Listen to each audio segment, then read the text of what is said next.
오늘의 주요 뉴스입니다. 하림그룹이 국내 최대 해운사 HMM의 우선협상 대상자로 선정됐습니다. 하림은 보유하고 있는 국내 최대 벌크선사 펜오션과 시너지를 통해 신뢰받는 국적선사로 발전시키겠다는 계획입니다. 현대자동차가 6번째 해외 생산 거점인 러시아 공장을 매각합니다. 이 공장은 러시아 우크라이나 전쟁 여파로 지난해부터 가동이 중단된 상태입니다. 최태현 대한상공회의소 회장이 글로벌 반도체 투자 과잉에 대해 우려스럽다는 입장을 내놨습니다. 또 내년 경기 전망에 대해서는 하반기 회복에 대한 기대감을 드러냈습니다. 네이버가 게임 스트리밍 플랫폼 치지직을 새롭게 공개했습니다. 세계 최대 스트리밍 플랫폼 트위치가 국내에 사업을 철수한다고 밝힌 만큼 그 빈자리를 채울 수 있을지 관심이 모아지고 있습니다. 이슈플러스에서 자세히 짚어보겠습니다.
시청자 여러분 안녕하십니까? 센 경제 라이브 시작합니다. 하림그룹이 국내 최대 해운사 HMM 인수에 나섭니다. 지난 7월부터 민영화 절차를 밟아온 HMM을 계열사인 펜오션을 통해 인수하고 머스크 등 글로벌 해운업체와 어깨를 나란히 하는 초대형 국적선사로 키우겠다는 포부입니다. 이에 주가도 화답했습니다. 김혜영 기자입니다. 하림그룹이 HMM 매각우선 협상 대상자로 선정됐습니다. 인수액은 6조 4천억 원 규모입니다. 동원그룹을 제치고 승기를 잡은 모습입니다. 산업은행은 향후 세부 계약 조건 협상을 거쳐 주식 매매 계약을 체결하고 내년 상반기 중 거래를 마무리한다는 계획입니다. 하림이 HMM 인수에 최종 성공하면 단숨에 재계 순위 27위에서 13위로 국내 최대 해운사로 도약하게 됩니다. 하림은 원자재 등을 운송하는 국내 최대 벌크선사 펜오션을 보유하고 있어 컨테이너선 중심인 HMM 인수를 통해 해운업 시너지를 전망하고 있습니다. 하림 측은 펜오션과의 시너지를 통해 글로벌 경쟁력을 높여 신뢰받는 국적선사로 발전시켜 나가겠다고 포부를 전했습니다. 그러나 막대한 인수자금과 해운업 불황 등 풀어나가야 할 숙제도 만만치 않습니다. 특히 하림보다 HMM의 자산이 더 큰 상황이라 승자의 저주 우려도 나옵니다. HMM의 자산 규모는 25조 8천억 원, 현금 보유액만 10조 원이 넘습니다. 반면 하림그룹은 17조 원의 자산 규모와 1조 6천억 원의 현금성 자산을 보유한 것으로 알려졌습니다. 이와 함께 경기 침체에 컨테이너선 물동량이 감소하며 선사들이 부진을 겪고 있습니다. 해운업 불황에 발목이 잡힌 모습인데 지난 15일 기준 상하이 컨테이너 운임지수는 작년 초와 비교하면 5분의 1 수준에 불과합니다. 한편 오늘장 하림은 상한가로 치솟았고 HMM은 5%대 강세를 나타냈습니다. 서울경제TV 김혜영입니다. 현대자동차가 오늘 임시이사회를 열고 러시아 샹트페테르부르크에 위치한 러시아 공장 지분 매각 안건을 승인했습니다. 현대차의 6번째 해외 생산 거점인 러시아 공장은 지난 2010년 준공됐고 이듬해인 2011년 현지 생산을 시작했습니다. 이 공장은 러시아 우크라이나 전쟁 여파로 지난해 3월부터 가동이 중단된 상태입니다. 현재 현대차는 러시아 현지 업체인 아트파이낸스와 공장 지분 매각 관련 구체적인 계약 조건을 놓고 협상을 진행 중입니다. 다만 현대차는 러시아 현지 상황 등을 고려해 기존 판매된 차량에 대한 AS 서비스 운영을 지속한다는 방침입니다. 최태현 대한상공회의소 회장이 전 세계에서 반도체 투자 과잉이 나타나고 있어 우려스럽다고 밝혔습니다. 최태현 회장은 어제 서울 중구 대한상공회의소에서 기자 간담회를 열고 현재 반도체 경기는 락바텀을 지나고 있는 단계라며 이같이 진단했습니다. 중국의 반도체 산업이 우리나라에 장기적인 위협이 될 수 있다는 경고도 내놨습니다. 그는 중국 화웨이 최신 스마트폰에 탑재된 7나노칩은 구형 공정으로 만든 것이라 수율이나 가격 측면에서 경쟁력이 없다면서도 다만 중국도 미국 견제 속에서 살아남기 위해 돌파 노력을 하고 있어 언제까지 제재 틀 안에 갇혀 있지는 않는다는 것을 보여주는 것은 우리에게 교훈이 되는 부분이라고 말했습니다. 내년 경기 전망에 대해선 내년 상반기까지는 큰 변화가 일어나지 않겠지만 하반기부터는 회복세가 나타날 수 있다고 조심스럽게 기대감을 내비쳤습니다. 특히 SK그룹 2인자로 사촌동생인 최창원 SK디스커버리 부회장을 선임하는 등 이 대대적인 세대 교체를 한 것과 관련해선 장강의 앞물결은 뒷물결에 항상 밀려간다. 언젠가는 나도 앞물결이 될 것이라고 밝혔습니다. 건설업계 위기설이 현실화되고 있습니다. 부동산 PF 우발 채무로 인한 유동성 위기가 이 건설업계 전반으로 퍼지는 것 아니냐는 공포감이 커지고 있습니다. 서청석 기자입니다. 분양시장 침체 속에 부동산 프로젝트 파이낸싱 우발 채무로 인한 위기감이 확대하고 있습니다. 부동산 PF는 아파트 등 부동산 개발 프로젝트의 미래 수익을 담보로 금융기관에서 사업비를 빌리는 것을 뜻합니다. 사업성을 보고 대출하는 구조상 위험성이 있기 때문에 시행사의 PF에 대해 시공사가 사실상 연대보증인 신용보강을 하게 됩니다. 부동산 시장 호황기 때는 큰 문제가 없었지만 분양시장이 침체하면서 시행사가 부도가 날 경우 PF 대출을 보증한 시공사가 채무를 떠안게 되는데 이를 부동산 PF 우발 채무라고 합니다. 금융감독원에 따르면 부동산 PF 대출 잔액은 올해 9월 말 기준 134조 3천억 원으로 부동산 PF 규모는 2020년 말 92조 5천억 원에서 2021년 말 112조 9천억 원 등으로 매년 크게 늘었습니다. 최근에 PF 대출 연체율까지 올라가고 있습니다. 2020년 말 0.55% 수준이었던 연체율은 지난 9월 말 기준 2.42%로 올랐습니다. 여기에 건설사들의 PF 보증 규모도 큰 상황입니다. 한국신용평가에 따르면 지난 9월 말 기준 자체 유효 등급을 보유한 건설사 중 PF 보증이 존재하는 16개사의 PF 보증액은 총 28조 3천억 원입니다. 2017년 약 14조 8천억 원에서 2022년 26조 1천억 원으로 크게 늘었습니다. 태형건설이 워크아웃설에 휩싸인 배경도 부동산 PF 우발 채무 때문으로 지난 9월 말 기준 태형건설의 PF 우발 채무는 3조 4,800억 원입니다. 이는 자기 자본 대비 3.7배 수준으로 과중하다는 평가입니다. 신세계건설도 PF 우발 채무 증가 등 영향으로 최근 신용등급 전망이 A등급 안정적에서 A등급 부정적으로 변경됐습니다. 한국기업평가는 상반기 건설업체들의 현금성 자산 대비 PF 우발 채무가 약 1배 안팎 수준으로 유동성 대응 감당 수준이지만 금융기관이 보수적 리스크 관리로 돌아설 경우 건설업체들의 자금 경색이 심화할 수 있다고 분석했습니다. 서울경제TV 서청석입니다.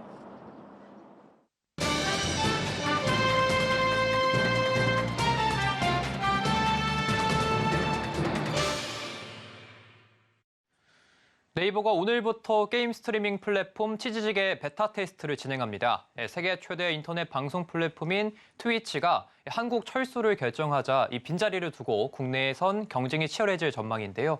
윤혜림 기자와 내용 한번 짚어보겠습니다. 안녕하십니까? 안녕하세요. 네, 오늘 네이버에서 이 스트리밍 플랫폼을 내놨습니다. 어떤 플랫폼인지 상당히 궁금한데 직접 해보셨다고 하는데 좀 어땠습니까? 네, 저는 직접 써보니까 일단 저는 게임이 그래픽이 상당히 중요하다고 생각하는데 이제 화질이 좋다 보니까 시청 만족도는 상당히 높았습니다. 네. 네, 커뮤니티에서도 기대 이상이라는 평가가 이어졌는데요. 네이버가 새롭게 내놓은 게임 스트리밍 플랫폼의 이름은 바로 치즈직입니다. 기존 네이버의 게임 애플리케이션을 스트리밍 플랫폼으로 업그레이드한 겁니다. 네이버는 이달 6일부터 게임을 주제로 기존 활동 플랫폼 팔로워가 10,000명 이상의 스트리머를 대상으로 베타 테스트 인원을 선정했습니다. 베타 테스트 동안에서는 방송 송출은 별도 권한을 부여받은 스트리머만 가능했고요. 시청은 누구나 자유롭게 즐길 수 있었습니다. 베타 오픈 날인 오늘 오전부터는 게시판에 기대감이 모인 좀 이용자들의 글이 이어졌는데요. 특히 유명 스트리머들이 베타 테스트 방송을 하겠다며 예고를 해서 눈길을 상당히 많이 끌었습니다. 베타 테스트가 시작되자마자 스트리머들은 유명 샌드박스 게임인 마인크래프트, TFT 게임인 리그 오브 레전드, FPS 게임 배틀그라운드, 오버워치 등 다양한 게임 스트리밍을 시작했습니다. 방송을 시작하자마자 스트리머별로 수천 명 단위로 시청자가 급증했고 한 스트리머에겐 15,000여 명이 몰리기도 했습니다. 특히 저는 FPS 게임을 볼 때 화질이 좋다 보니까 총을 쏘거나 이동하거나 전투 시에 화면이 전환되는 점이 불편함이 없어서 상당히 좋게 느껴졌습니다. 다만 이용자들은 댓글창이 보기 불편하다는 건의를 많이 했고요. 다른 방송을 찾기 어렵다는 불만을 내비치기도 했습니다. 네이버가 아무래도 이 국내 최대 플랫폼이다 보니까 이번 서비스에 대한 좀 강점이 많을 것 같은데 좀 어떤 부분에 있어서 이 플랫폼의 특징이 있을까요? 일단 가장 강점을 둔 것은 화질이었습니다. 예. 이제 트위치가 화질 저하의 문제가 좀 있었기 때문인데요. 지난해 9월부터 망 이용료가 부담된다면서 트위치는 국내 영상 화질을 FHD에서 HD로 일괄 축소했습니다. 치즈직은 영상에서 최대 FHD 60프레임 등 고화질 해상도를 지원할 예정인데요. 트위치가 중단한 서비스인 VOD 다시 보기 서비스도 지원이 되고요. 또 TTS 보이스 후원 등의 기능을 우선 제공합니다. 또 중요한 수익 모델 부분을 뺄 수 없습니다. 바로 후원 기능인데요. 오늘부터 시청자들은 치즈직 내 재화인 치즈를 통해 스트리머를 후원할 수 있었습니다. 치즈는 또 네이버의 간편 결제 서비스인 네이버페이를 통해서 쉽게 구입할 수 있었습니다. 스트리머가 팬들과 편리하게 소통할 수 있는 창구도 마련했는데요. 치즈직 스튜디오를 통해 스트리머는 구독자 관련 데이터부터 상세 후원 내역, 콘텐츠 분석 자료 등 채널 관리를 위한 다양한 정보를 한눈에 볼 수 있었습니다.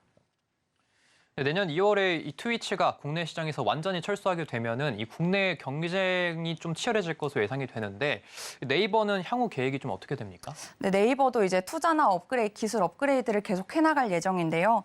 우선 트위치가 내년 2월 27일부로 한국 사업을 종료합니다. 트위치는 국내 모바일에서만 250만 명 수준의 월간 활성 사용자 수를 가지고 있는 만큼 그 빈자리를 차지하기 위해 경쟁은 더욱 심화될 예정입니다.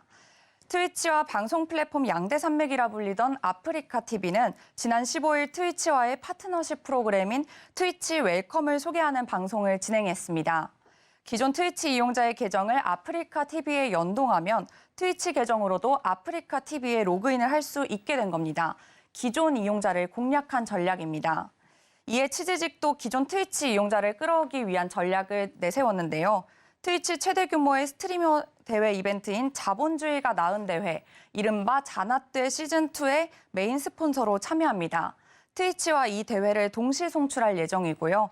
이와 연계해서 네이버페이 포인트를 지급하는 이벤트를 진행하기도 합니다.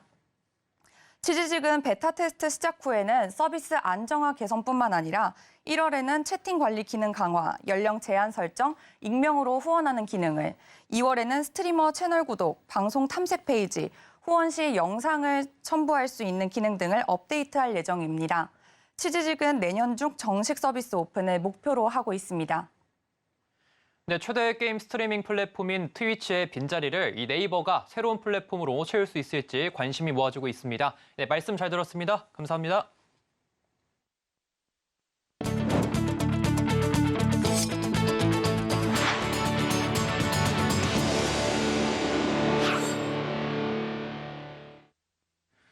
쿠팡의 모회사 쿠팡 INC가 세계 최대 규모 명품 패션 플랫폼 파페치를 인수한다고 밝혔습니다. 쿠팡 INC는 샤넬, 에르메스 등 1,400개 명품 브랜드를 190개국 이상 소비자에게 판매하는 온라인 럭셔리 기업 파페치 홀딩스 인수를 통해 4천억 원 달러 규모의 글로벌 개인 명품 시장에서 리더로 자리매김하게 됐다고 의미를 부여했습니다. 쿠팡 INC는 이번 인수 계약으로 파페치가 독점 브랜드와 부티크에 맞춤형 첨단 기술을 제공하고 세계 유수 디자이너들이 전 세계 소비자에게 다가서도록 5억 달러 규모의 자금을 투입한다고 설명했습니다. 김범석 쿠팡 INC 창업자 겸 CEO는 파페치는 명품 분야의 랜드마크 기업으로 온라인 럭셔리가 명품 리테일의 미래임을 보여주는 변혁의 주체라며 앞으로는 파페치는 비상장사로 안정적이고 신중한 성장을 추구함과 동시에 세계에서 가장 독보적인 브랜드에 대한 고품격 경험을 제공하는 데 다시 한번 주력할 것이라고 강조했습니다. 현대모비스가 자동차 전동화에 초점을 맞춰 체질을 빠르게 바꾸고 있습니다. 글로벌 전동화 시장에서 핵심 부품 경쟁력을 인정받아 수주도 잇따르고 있는데요. 미래 모빌리티 시장을 이끌고 있는 현대모비스의 행보에 관심이 쏠리고 있습니다. 이재영 기자입니다. 현대모비스가 설립한 차세대 전동화 기술 종합연구센터 의왕전동화연구동. 총 7만 1,400제곱미터 부지에 지하 4층에서 지상 5층 규모로 지어진 이 시설은 연구개발뿐 아니라 시험, 성능평가, 품질 분석 등 전동화 핵심 부품 개발이 이루어집니다. 현대모비스는 올해 초 모빌리티 플랫폼 프로바이더 도약이라는 뉴 모비스 비전에 따라 미래 모빌리티 핵심 영역인 전동화 사업을 지속적으로 강화하고 있습니다. 그동안 경기도 용인 마북연구소와 의왕 서산 등으로 분산했던 전동화 분야 R&D 역량을 한데 모아 효율 개선에도 나섭니다. 마북연구소는 자율주행과 커넥티비티, 샤시 안전 등 핵심 부품 개발을 주도하고 의왕연구소는 전동화 부품 기술 개발과 시험, 성능 평가에 특화해 운영하게 됩니다. 의왕 전동화연구동은 최적의 연구 환경을 갖춘 차세대 전동화 기술의 전략 거점으로 전문 연구 인력을 중심으로 전동화 관련 핵심 역량에 집중할 예정입니다. 현대모비스가 전동화 연구에 공을 들이는 이유는 국내는 물론 글로벌 전동화 시장에서 주목받으며 부품 경쟁력을 인정받고 있기 때문. 현대모비스는 미래모빌리티 핵심 영역으로 손꼽히는 전동화 사업 확장을 위해 이달 초 의왕 전동화 연구동을 새롭게 설립했습니다. 실제로 지난 8월 독일의 폭스바겐으로부터 대규모 수주를 성공시킨 사례도 있고, 최근 글로벌 반도체 공급난, 물류 이슈에도 불구하고 전동화 혁신 기술을 앞세운 수주 활동으로 해외 완성차 업체를 대상으로 핵심 부품 수주를 확대하고 있습니다. 실제 올해 3분기까지 현대차와 기아를 제외한 글로벌 완성차로부터 약 11조 6천억 원의 핵심 부품을 수주했습니다. 올해 초 세웠던 목표 금액의 60%를 초과 달성한 겁니다. 현대모비스는 연간 R&D 투자액을 꾸준히 늘리며 국내외 연구개발 인력도 확충하고 있습니다. 올해 처음 국내외 연구개발 인력이 7,000명을 돌파했는데 이 중 해외 인력이 1,500명을 차지합니다. 전동화와 반도체, 자율주행과 인포테인먼트 분야를 중심으로 해외 우수인재 확보에 공을 들인 결과입니다.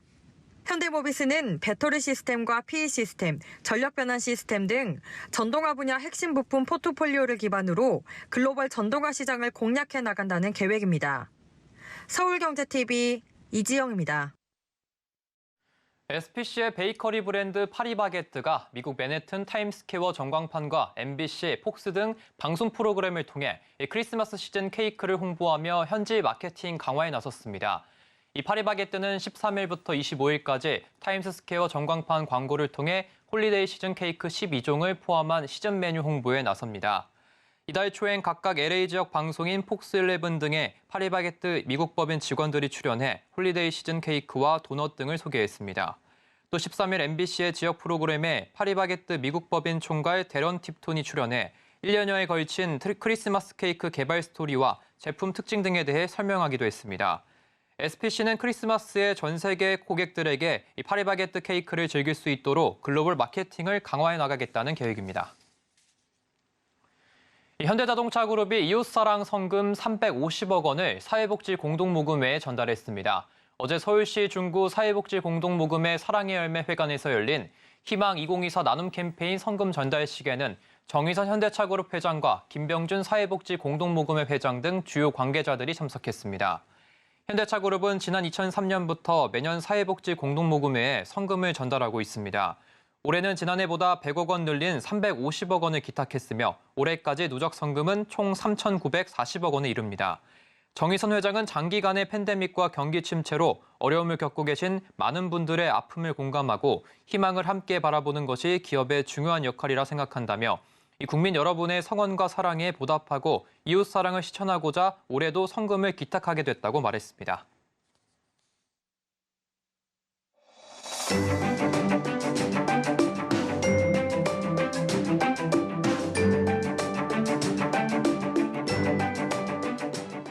안녕하세요. K웨더 라이프스타일 예보 박선우입니다.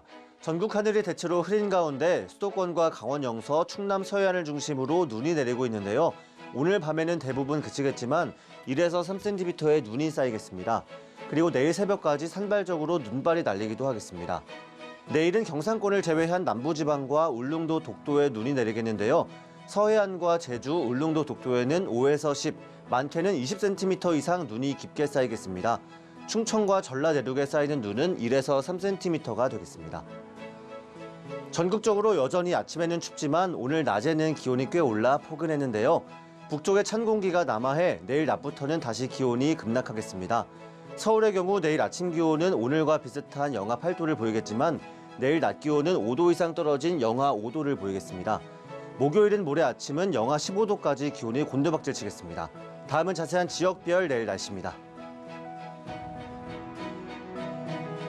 중부지방 충남은 새벽까지 눈이 내리겠고 그 이후에는 구름 많겠습니다. 아침 기온 서울 영하 8도, 대전 영하 5도로 시작해 낮 기온은 서울 영하 5도입니다. 동해안 지방은 구름 많다가 점차 맑아지겠습니다. 속초 영하 6도로 아침을 시작해 낮 최고 기온은 강릉 영하 1도입니다.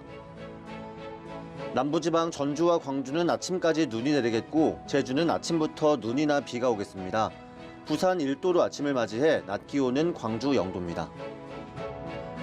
동해는 구름만 많겠고 서해에는 눈이, 남해에는 눈이나 비가 오겠습니다. 물결은 전해상에서 최대 4m 이상으로 매우 거세게 일겠습니다. 당분간 서해안과 섬 지역에 눈이나 비 소식이 잦겠습니다. 날씨였습니다. 이상으로 센 경제 라이브 마칩니다. 함께해 주신 여러분 고맙습니다.